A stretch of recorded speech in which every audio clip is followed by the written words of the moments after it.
What's going on, everybody? Welcome back to the Blitz Angle. I'm Ryan Linklater, and I'm here with Dan Loya today. We are talking our preview for the Commanders Green Bay Packers and talking about all of the headlines coming out from Week 1, everything you need to know. Dan, how are we doing today? What's up, man? Excited. Week 2 of the NFL season. We're only getting started and just ready to go, man. Love football, man. That's why we're here. Let's talk some We ball. all, hey, we all love ball. That's all we care about is ball, and that's why you guys are That's watching this it. podcast, and that's Ball why is life. Ball is life. That's why we're here recording at this point. But Dan, we have an absolute heavyweight matchup for Thursday night football between the Washington Commanders, who took a 21-6 win over the New York Giants, versus the Green Bay Packers, who just absolutely demolished the Detroit Lions offense this past week. What are your key things you're looking at this matchup? Well, they're both just to start from the top. They're both 1-0. So somebody's O's got to go, as I always like to say. Week 2, primetime matchup on Amazon. What I want to see is this Packers defense versus the Washington offense. I want to see that pass rush get after Jaden Daniels. Obviously Jaden Daniels is one of the best quarterbacks in the league, and I think he's going to be under duress all night in this game, and I want to see what he's able to do. Who's going to step up for them in the passing game? In Week 1 against New York, Washington, their leading receiver was Debo Samuel. I don't think it will be the case this week. I think in order for Washington to win, I think Terry McLaurin's going to have to step up. He only had 2 receptions in Week 1, and I think this may be a big Terry McLaurin game. Yeah, listen, I was very impressed with what Debo did in his first week as a Commander. Solid Yeah, target share, solid yards per route run, good separation numbers. Put together a really solid day, and I loved how Cliff Kingsbury utilized him. A lot more impressive than I thought Debo was going to look a year removed from having a really rough season. A lot of people blame that on his sickness and illness that he dealt with in the year, potentially leading to worse production, but he hasn't really been an elite separator throughout his career. So no, I'm interested to see what it's like over the course of full season, but I was impressed with how Debo looked in this Commanders offense for the first time. Terry McLaurin had a pretty quiet day, but he's always pretty quiet against the New York Giants. But all you need is Jaden Daniels, a little bit of rushing yeah, sprinkled in from Ja'Cory Krosky Merritt and Austin Eckler in that backfield. And that trio still, got them the win this past week. I thought the offensive line did not hold up well from the new additions like Laramie Tunzel. Right, they need to be better going forward this week because they're going to have their hands full with this yeah. Packers defense. Dan, let's talk about that Packers defense. Whew, that unit is coming in hot this week after taking down the Detroit Lions. What are you looking at on that side of the ball that could potentially exploit the weaknesses on the Washington Commanders offense? Yeah, just like you allude to, the pass rush. The defensive line and the pass rush units got to step up for Green Bay. I mean, they had a great game on Sunday, and they got to be even better against Jaden Daniels Thursday night. Uh, we alluded to in a previous video just the weakness of the Packers is their secondary, and to get away with that as a team, your pass rush has got to be quick to the quarterback. You got to get after it. So I think that's the key to the game. You said Washington. I believe they gave up 3 sacks against New York, who's got a pretty underrated pass rush. Yeah, 3 sacks in Week 1. Uh, that Washington offensive line has got to protect Jaden Daniels, and Green Bay's got to get after him. Yeah, 4 sacks on the day against the Lions offensive line. That was one of the best in the NFL last season. Held them to 271 total yards and a net total yards of 225 passing and 46 rushing.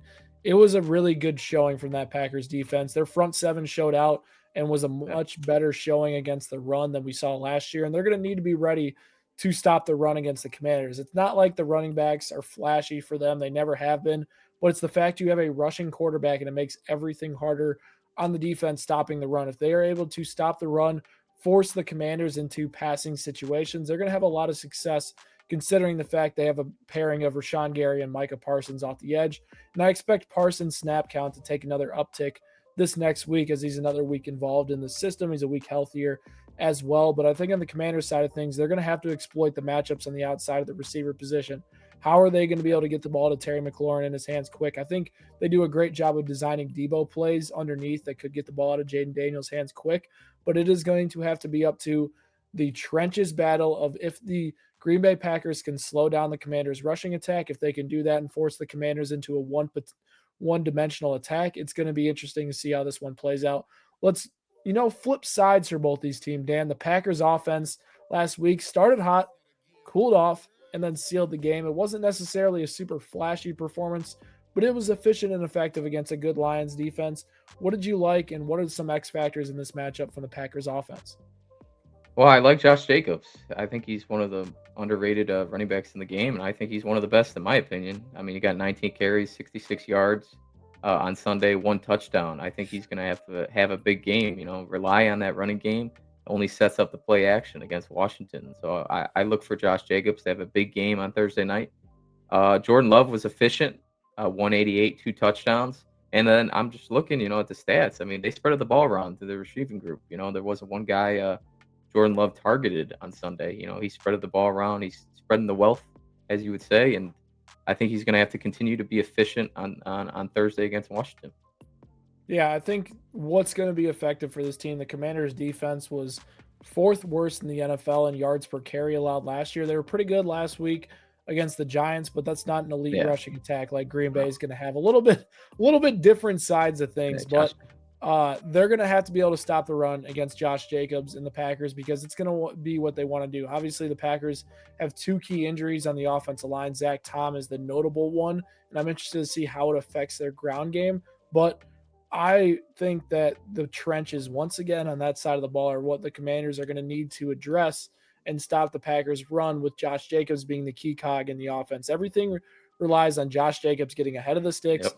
Jordan Love play action off of that, and then going from there. Dan, talk about the Commanders' defense for me. I think they're kind of underrated along the defensive line. I think they got a big. They're big up front. They're real big. I don't think people realize it. Maybe it's the uniforms they wear, but they're real big up front. You got Dornstrom, Dietrich Wise, Deron Payne, and they got Von Miller in there too. Don't forget about him.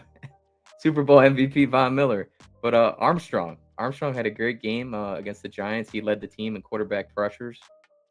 He's a 33.3% quarterback pressure rate last week, and he also had 1 sack. So I think just to get away from that pass rush, to keep the defenders on their feet, you got to set up the run. You got to be efficient in the run game, and hopefully Green Bay can do that. Yeah, I thought, last week, especially on the defensive side of the ball, I talked about Mike Sanistril as one of those guys that could break out this year for the Commanders in the slot. Malik Neighbors had his hefty target share like normal, a lot of usage in the slot last week. Wandale Robinson as well, good usage, most targeted position, and they were not efficient at all targeting him in the slot. So good start for them. Marshawn Lattimore didn't look half bad out there after a really rough 2024 season. I think with the Commanders, I want to continue to see progress from last week. Obviously, the Giants aren't some sort of crazy Yeah. offense, but if this defense can stack good performances back to back and really make a statement here against the Packers, I mean, what is holding this team back? I think the defense is the biggest concern for me with the Commanders, repeating their success from last season. Let's see if they can do it against a team we all consider as one of the top teams in the NFL this week in the Green Bay Packers. I think it's going to be a great test for both sides of it. Dan, it's prediction time. Who are you Oh, going with this week? I'm going with Green Bay. I'm going to take Green Bay at home. A big primetime game. Micah Parsons has just re-energized that whole locker room. They're going to get after it. And I just got a unique stat for you. The Washington Commanders have not won in Green Bay since 1988. It's been years since they won over there in Lambeau Field. And I think it's going to be a little longer. I'll take Green Bay on Thursday. I'm taking the better team as well in the Green Bay Packers. I think the rushing matchup of Josh Jacobs, Matt LaFleur is going to expose some holes in this Commanders defense. I think on the Washington side of things, they have a tough matchup against an improved Packers defense. I do think they'll be able to run the ball a little bit better than the Lions did, but will the passing attack be able to gain momentum against, a really good pass rush where their offensive line wasn't necessarily great against the Giants last week? I am going Green Bay Packers 24-20 in this matchup, and they Ooh. move on to 2-0. And then you have the Commanders faltering. Dan, we have other news around the NFL, though. Let's start in San Francisco. I think we need to investigate the team's trainers to start with. Every year, it seems like the 49ers have the most injuries in the NFL, and it's not luck at this point. It's a consistent thing. George Kittle is now out, heading to IR with a hamstring injury. Brock Purdy's banged up. His status is in question for this week. Juwan Jennings, shoulder injury, could miss some time. What is going on with the 49ers? I know, don't forget about the fact Jake Moody was just waived by the team. Looks like they're bringing in Eddie Pinheiro to fill his void at kicker. That Bears legend, right? Eddie Pinheiro. Bears legend, Eddie Pinheiro. Panthers too. Yeah, Panthers, yeah. Raiders too. He's been all over the league. But yeah, man, Yes. what's going on, man? That the 49ers are banged up. I mean, they got a whole roster on IR and and inactive. So I mean, hey, that might be an upset pick just off the top of my head. The San The Francisco's Saints? got a yeah, they got to travel to the East Coast, 10 a.m. game, and they got to play in the Superdome. The Saints impressed me. I mean, I thought I did. They hung around against the Cardinals, who I think are going to be pretty good this year. I mean, they had the 31st ranked rushing defense. The Saints did, and the Cardinals couldn't run the ball at all. Outside of a 52-yard run by Trey Benson, I mean, the running game was non-existent for Arizona. And then now, is Christian McCaffrey healthy? Is he going to be ready to go? I mean, I see here he's not listed. He doesn't have an injury designation, so they're going to need him. And then Brock Purdy, he's questionable. Juwan Jennings questionable. Kittle, like you said, IR. I mean, this might be a little sneaky pick for week 2. Might need to All right. sprinkle a little something on the Saints. I'm Oh, not you're not with me? Oh, you're not with me? I can't. I'm not No. buying this. As long as Christian Oh. McCaffrey suits up, they're going to win this game. Is Purdy playing? I don't know, right? I don't know if he's going to play for sure. I think he's going to go, but even if Mac Jones plays in this game, I think I'm taking the 49ers. Their defense was much more impressive last week against a better offense in the Seahawks and absolutely shut them down. And their defense is going to be healthy heading into the week. I think that with New Orleans, right, they played really well against the Cardinals offense last week, I thought, especially in the ground game. Yeah. But facing the 49ers and McCaffrey and Shanahan is a different type of an animal. Mike McDonald and the Seahawks did a great job. They also see him twice a year, right? I think the Saints have their work cut out for them in a lot of aspects, but like Juwan Jennings being out, sure, that's going to help them. George Kittle being out, yeah, that's going to help them. But I think if Brock Purdy and Christian McCaffrey suit up, they'll be fine. And I think I'll take him even if Mac Jones suits up. But long term with this team, it's very concerning. Like, this is a team that has a weaker schedule. I expect to potentially win the division this year, and they can't seem to stay healthy. I just don't know what it is with the 49ers. I don't know either. I mean, and they're very top heavy, so they need these guys. They need these guys healthy. They need them just like you said. They have an easier schedule, but if your whole team's hurt, it's going to be even harder. If you're pulling guys off the street, just like the Lions. Look at the Lions last year. I mean, they had so much depth, and eventually they ran out of bodies. I mean, they can only play with so many backups for so long, and hopefully that doesn't happen to the 49ers this year. Yeah, let's talk about a team that struggled with injuries too. The Chiefs. Xavier Worthy, though, they got good news, is considered day to day. They're monitoring his situation. Looks like he will return before Rashee Rice does, but they're also going to be without him this week against the Eagles. How tough is this matchup going to be for them? And what does the positive news about Xavier Worthy mean for them long term this season? So I'm not in a loop like you are. So what exactly happened to Worthy? Dislocated shoulder. Okay, I see it. Okay. And they're saying he's going to play through it with a brace and he's going to avoid surgery. So those are good signs, but obviously with that you take the risk of re-injury at some point this year, which I mean that kind of comes with a shoulder injury.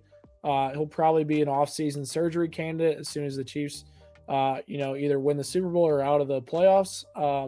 But I think it's an interesting point that, they were about to go 5 weeks without any sort of receiving depth. There was going to be Hollywood Brown and Tyquan Thornton against one of the toughest schedules we've seen to open a season between the Eagles, the Chargers, the Ravens, and the Lions are 4 of the 6 games they have before they get Rashee Rice back. So getting Xavier Worthy back for potentially at least 2 or 3 of those, it should make the Chiefs feel a lot better about themselves. And I mean, we talked about this, just me and you, but they still ranked 10th in offensive EPA, and then pass EPA was much higher than their ground game EPA. So I think Andy Reid and Patrick Mahomes are going to have to put on their capes and find a way to get it done. Yeah. But it's going to be a very tough matchup against the Eagles this week. I think this is probably the most stacked against the Chiefs it's been in years in terms of a matchup. But who knows? Who knows what's going to happen this week? I find it hard putting the Chiefs at 0-2 to start the year. I mean, that would be a headline for sure. When's the last time they started 0-2? I can't even remember. Probably 2017. Yeah, I don't know. I couldn't tell you. They We were gotta look one it and up. Yeah. two. They were 1-2, I think, in 2021 when uh, they lost on opening day, and then they lost to the Chargers one of the weeks and somebody else. But I remember them being All one right. and two in 2021, It says 2014.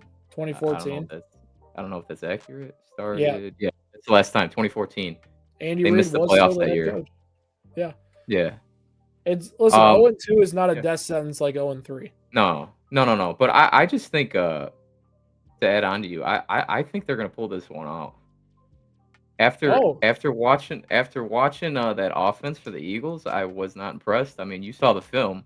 I don't know. This might be a cause for concern for that. I know they got weapons. I mean, they got everybody. They got Barkley, AJ Brown, Devontae Smith. They got a great tight end, great offensive line. I mean, they got a super team. We all know that. But if you don't know how to use your chess pieces, I mean, what's the point? I mean, they didn't look good at all in the passing game.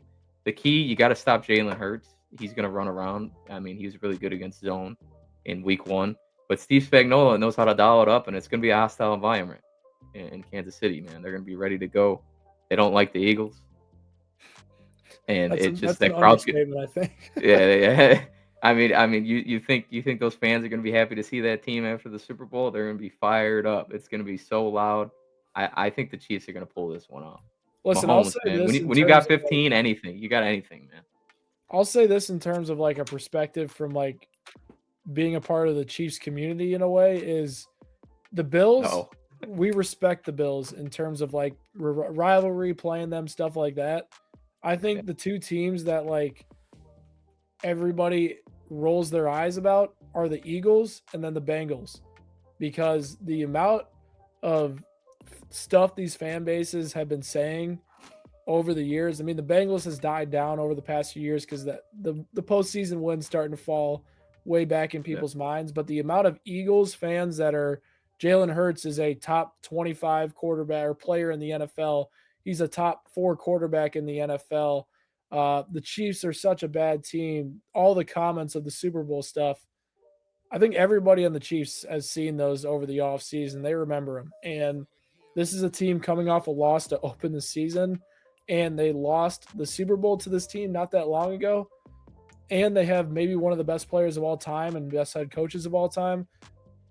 If I were to bet on anybody with the weapons that this team has available at their disposal this week, I am betting on Reid and Mahomes to make a statement this week.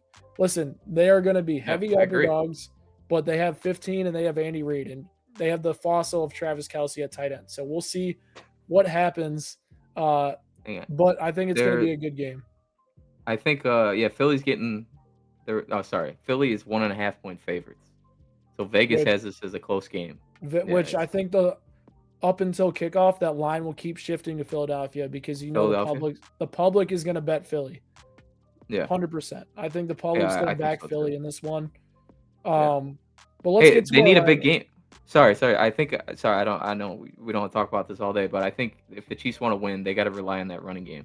They got to Pacheco, rely Kareem on the Hunt. running game, and the defense has to figure out what they're doing because Yeah, they looked I abysmal. think the defense is going to be all right. I trust in Steve Spagnuolo. He's going to get those guys going. I Well, trust the them. thing is, too, is the secondary. You remember the grades I showed you? The highest one was 61, and Trent McDuffie was at Hmm. 58. Are we really going to Yeah. expect that over the course of a entire season?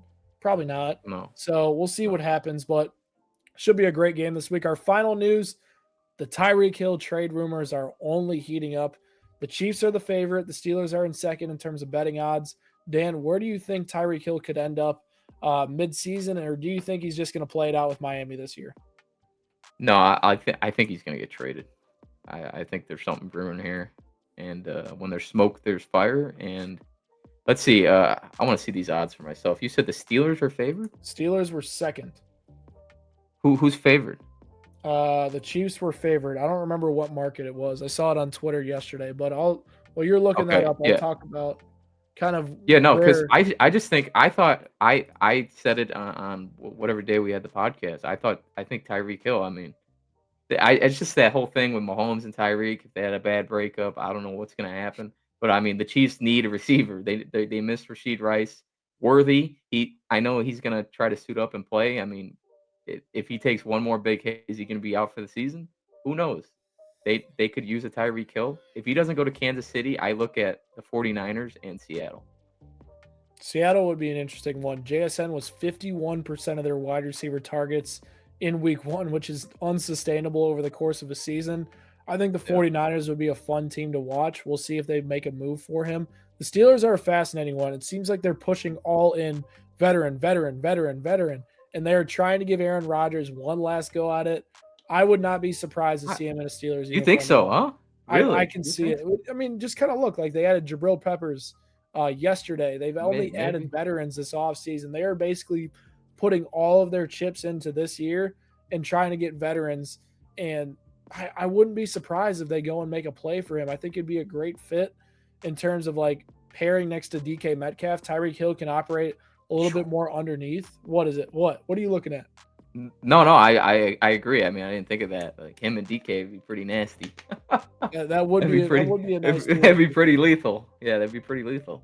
All right, guys. Well, this was our Washington Commanders Green Bay Packers preview, breaking down all the information from this first week leading into the second week. Drop a comment down below about some of the stuff we talked about today and your prediction for Commanders and Packers. Me and Dan will catch you guys next time on the Blitz Angle.